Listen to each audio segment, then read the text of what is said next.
Iranian people, they have been oppressed by this Islamic regime for 47 years. You know, in Iran, women get beaten and tortured and even killed for not having Islamic hijab to cover their head.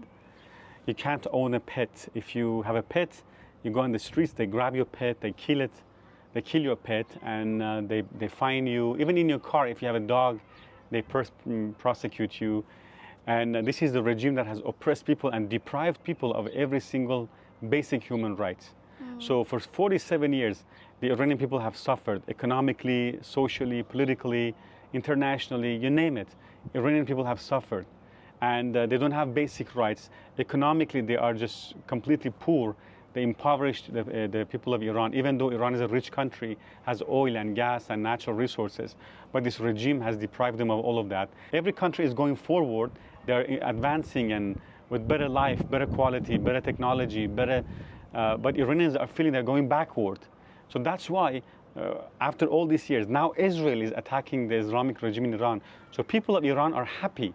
They're rejoicing, they're happy that finally someone is attacking their oppressors. Hello everyone, today I want to reintroduce our friend Ramin Parsa to you all. He is Iranian. He grew up in Iran. He was born in Iran and he grew up in Iran, and now we're standing in Jerusalem. So I want to ask you, what do the Iranians think about the situation now? Iranian people, they have been oppressed by this Islamic regime for 47 years. You know, in Iran, women get beaten and tortured and even killed for not having Islamic hijab to cover their head. You can't own a pet. If you have a pet, you go on the streets, they grab your pet, they kill it, they kill your pet, and they fine you. Even in your car, if you have a dog, they prosecute you. And this is the regime that has oppressed people and deprived people of every single basic human rights. So for 47 years, the Iranian people have suffered economically, socially, politically, internationally, you name it. Iranian people have suffered, and they don't have basic rights. Economically, they are just completely poor. They impoverished the people of Iran, even though Iran is a rich country, has oil and gas and natural resources.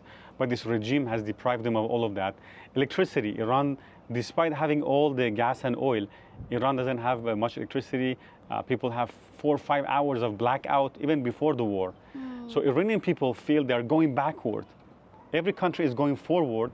They're advancing and with better life, better quality, better technology, but Iranians are feeling they're going backward.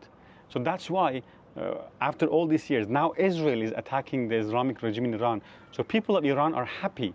They're rejoicing, they're happy that finally someone is attacking their oppressors. So Iranian people are willing to pay the price. It's like, you know, a surgery. People are willing to go to surgery, to pain and needles, to get rid of a disease. Same thing.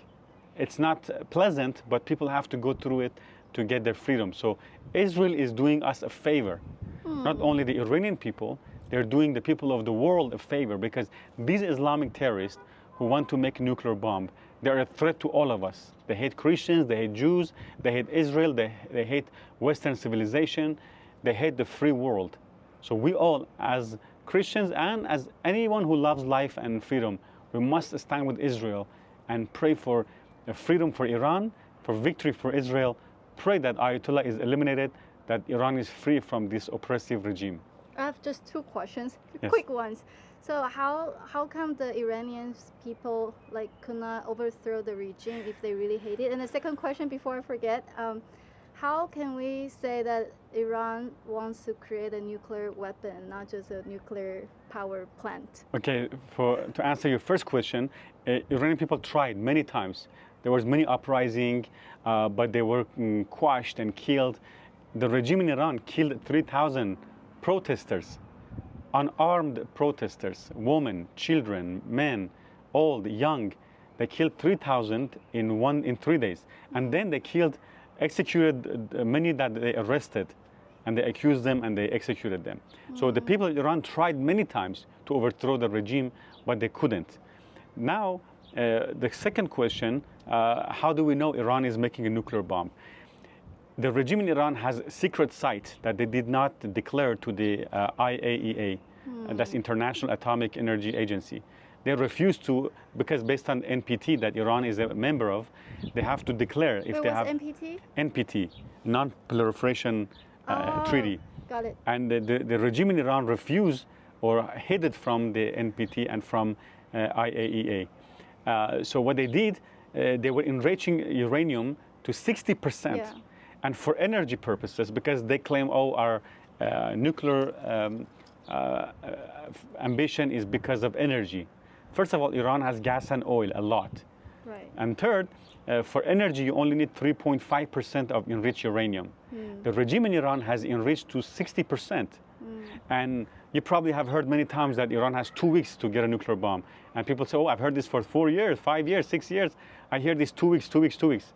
And it's true. It takes 2 weeks to enrich uranium from 60% to 90%. So any day the regime in Iran decides to have a nuclear bomb, it takes 2 weeks to go from 60% to 90%. And even the IAEA had a report that the regime in Iran is not complying with the agency, and they are suspicious, and they were trying to sanitize, to clean because they can know how much they have enriched. They try to clean it up. They turn the cameras off because they put cameras. They turn everything off. So if regime in Iran was honest that they are really, their purpose is peaceful, why would they hide? Why they would not cooperate? Because they are making the bomb. It would be foolish to think that the most dangerous regime in the world does not want to have the most dangerous weapon. The regime that has stolen the wealth of the people of Iran, spent it on terrorism and weapons and missiles and drones. You think they don't want to have a nuclear bomb for some reason? That's foolish to believe that. So what is Israel doing now, and what will be the best outcome for this war, in your opinion, as an Iranian? So Israel must continue. And I ask you to please pray for Israel. Every time I hear the jets, the Israeli jets going to Iran, I pray for them. I bless them to be successful, to be safe, to go safely and come back safely, to destroy the targets. And I pray that their bombs would hit the strongholds of the regime in Iran, to destroy their missiles and to destroy their drones and their nuclear places. And the Iranian people welcome that. You know, right now, every night, people of Iran are shouting from their rooftop, from their balconies, they're shouting death to Ayatollah.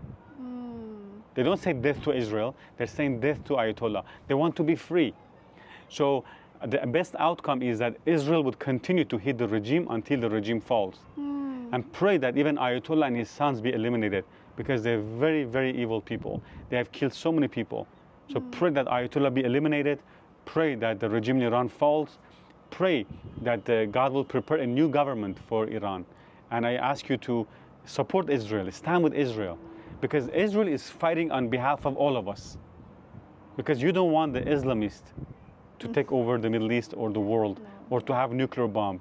They will be the most dangerous thing that can happen. Okay, please share this video, and if you want to find Ramin's information, I'll put it in the description below. Thank you. Thank you, bye. Shalom. Shalom.